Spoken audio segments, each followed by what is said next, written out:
जिनको कुछ नहीं पता, वो जाहिलपने की बात करते हैं, वो गुलामी की मानसिकता में रहते हैं, वो चापलूसी करते हैं। और देखिए कुछ तो बात एक बात तो फैक्चुअल है, कांग्रेस पार्टी की बहुत बड़ी परेशानी है, कांग्रेस पार्टी अभी तक अपने अध्यक्ष को डिसाइड नहीं कर पाई है, लगातार चुनाव हार रही है, पार्टी खड़ी नहीं हो पा रही है। क्या आपको लगता नहीं है कि कहीं ना कहीं उनकी जो चिट्ठी थी उसमें आप जार्गन्स को हटा दीजिए, जो मूलभूत समस्या उन्होंने पार्टी की बताई वो जायज है, जो मूलभूत समस्या बताई, आप क्या अपने अध्यक्ष को डिसाइड कर पाई हैं अभी तक?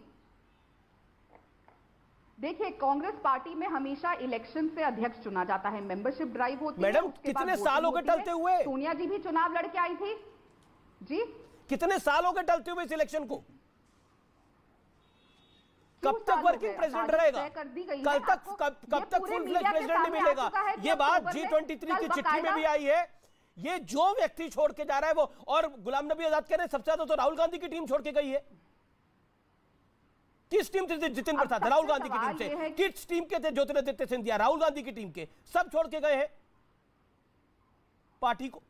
अब किसी को अगर 2 साल 4 साल सत्ता के बाहर रह के मेहनत नहीं करी जा रही, सबको आदत है, और शायद ये हमारी ही गलती रही कि एक सिल्वर प्लेटर पे सबको मंत्रालय दे गए, सबको सब कुछ मिला, बहुत कम उम्र में सबको मंत्रालय मिले। तो आप मान रही हैं कि आपके संगठन की गलती रही है? आप मान रही हैं कि आपके संगठन की ये गलतियां रही हैं? ठीक है, गौरव भाटिया, ये अनपढ़ वाला वार, ये जाहिल वाला वार क्या जायज है आपको लगता है, आप एक पुरानी पार्टी को छोड़ के जाने वक्त? नहीं अमीश जी, यहाँ पे डिबेट को व्यक्तिगत करने का प्रयास किया गया और ये कहने लगे कि पार्टी मां होती है। ना, भारत माता की जय के नारे अगर कांग्रेस के नेता राजस्थान में लगा देते हैं तो उनको मारा जाता है, टिपिया दिया जाता है। कहते हैं सोनिया माता के नारे लगाओ, सोनिया माता की जय।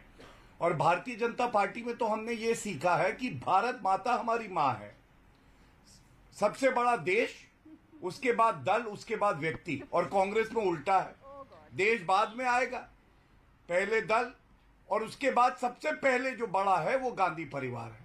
यहां जो नेता बैठी है, मैं व्यक्तिगत नहीं होना चाहता, गुलाम नबी आजाद के बारे में बात कर रही हैं।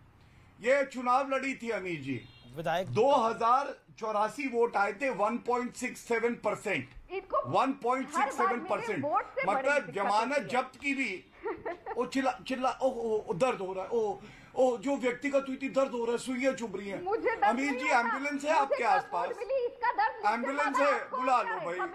अरे बहुत दर्द हो रहा है, व्यक्तिगत हो गई, मैं व्यक्तिगत हो गई। अरे असलियत भी ना बताओ गौरव जी, मुझे मत दिखाओ आईना, अरे मत दिखाओ आईना गौरव जी। अच्छा चलिए, अमीर जी बीच में क्यों बोल रही है? मैं तो इनके बीच में बोला नहीं था। सुनिए मेरी बात, अध्ययन करिए। देखिए कांग्रेस में क्या हो रहा है मैं आपको बताऊं। राहुल गांधी क्या कहेंगे, राहुल गांधी और सोनिया गांधी क्या कर रहे हैं? बोले मम्मी अध्यक्ष तो नया हो पर हो डमी। मतलब रिमोट कंट्रोल से चलेगी कांग्रेस जी, केवल और केवल गांधी परिवार। मतलब गांधी परिवार में अगर कोई छोटा बच्चा है तो अमीर जी आपको पता है कि 2040 में कौन अध्यक्ष बनेगा? वो गांधी परिवार का बच्चा बनेगा। और राधिका खेड़ा जी बताइए, 2084 वोट लाई हैं, इनको कोई नहीं पूछेगा, तो योग्यता कहां गई? वंशवाद, अभी ये नाम बदल लें, पर राधिका गांधी हो जाए, खेड़ा तो वंशवाद से नहीं आती है, लेकिन ठीक है Radhika ji your reply 30 second, then Salman Nizami, waiting from long. Amir ji, बड़ी मजेदार बात है, कई आपके चैनल पे ही, आपके ही शो में मैंने कई शो कर लिए गौरव भाटिया के साथ, और ये रिकॉर्ड होगा कि एक शो चला जाए जिसमें गौरव भाटिया मेरी वोट नहीं गिनवाते। अरे गौरव भाटिया, मुझे इस पार्टी ने इस लायक तो समझा कि मैं चुनाव लड़ी, ना सपा ने आपको लायक समझा और ना आज भाजपा समझती है, और जिस पार्टी में आप इसके बाद जाएंगे वो भी नहीं समझेगी। और व्यक्तिगत वर्ड क्या होता है, ये आपको हर अमीश जी का शो रिवाइंड करके देखना चाहिए, क्योंकि आप हर बार when you lose an argument you are a very very poor argumentator. जब आप आर्ग्यूमेंट हारते हैं, आप तब मेरी वोट गिनाते हैं, और मुझे गर्व है कि कम से कम मेरे साथ इतने लोग तो खड़े हैं। आप जब चुनाव लड़ेंगे आपको अपने घर के भी वोट नहीं मिलेंगे। चैलेंज है भारतीय जनता पार्टी को, कहिए आपको टिकट दे, फिर देखते हैं आपको कितनी वोट मिलती है। और सबसे ज्यादा चैलेंज, आइए आप और मैं आमने सामने चुनाव लड़ते हैं, हिम्मत तो लड़के दिखाइएगा, आपसे ज्यादा वोट लेकर जाऊंगी और आपको आपकी आपकी जमानत जब्त करा के जाऊंगी और यही इसी चैनल पे अमीर जी के शो पे चैलेंज। नहीं, ये डिबेट गुलाम नबी आजाद पे, राधिका खेड़ा। उत्तर दे दो। Okay, Gaurav Bhatia 30 second.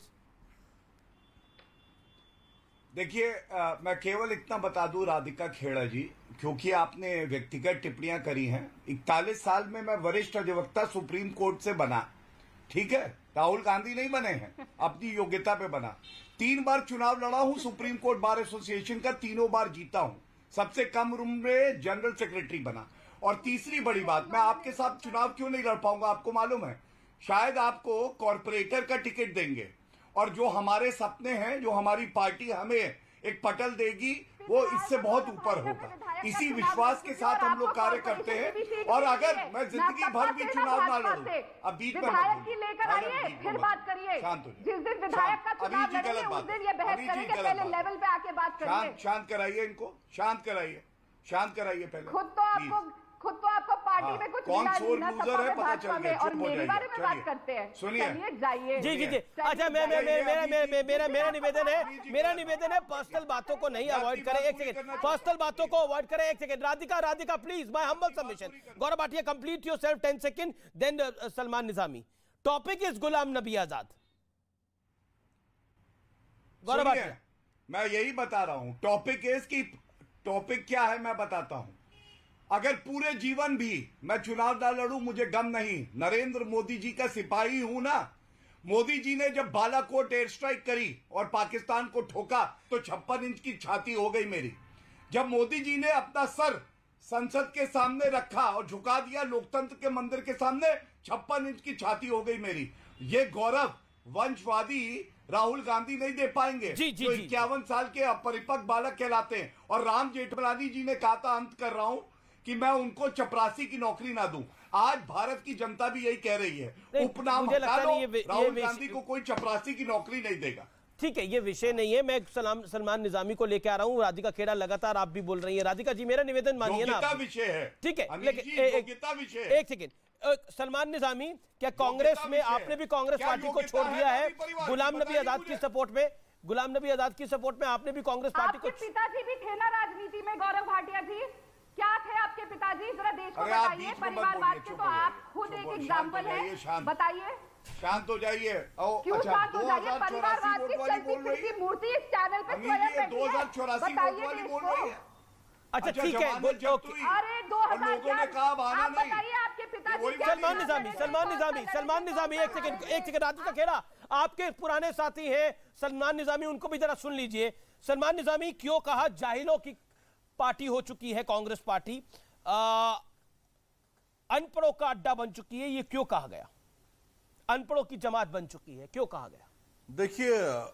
देखिए अमीश जी, मैंने आपके चैनल में कई डिबेट किए, खासकर जम्मू कश्मीर का कोई भी मुद्दा आता था, मुझसे ज्यादा कांग्रेस पार्टी को या जम्मू कश्मीर के लोगों को डिफेंड कोई नहीं करता था, लड़ता नहीं था, लेकिन सुनवाई हमारी नहीं होती थी।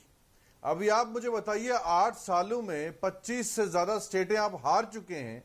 पंजाब में आपने एक ब्लंडर कर दिया, वहां आप हार गए, और आपकी जम्मू कश्मीर से भी साख खत्म हो गई, कोई बचा ही नहीं कांग्रेस में। तो ये सब पढ़े लिखे थे, आज अनपढ़ कैसे हो गए सलमान भाई? कर दिए सलमान भाई, कल तक तो ये पढ़े लिखे थे, कल तक तो राधिका खेड़ा से बेहतर कोई नहीं था, आज अनपढ़ कैसे हो गए? हम आज जाहिल कैसे हो गए? नहीं, हमने तो इनको समझाने की कोशिश, क्योंकि इन्होंने काम ऐसे किए।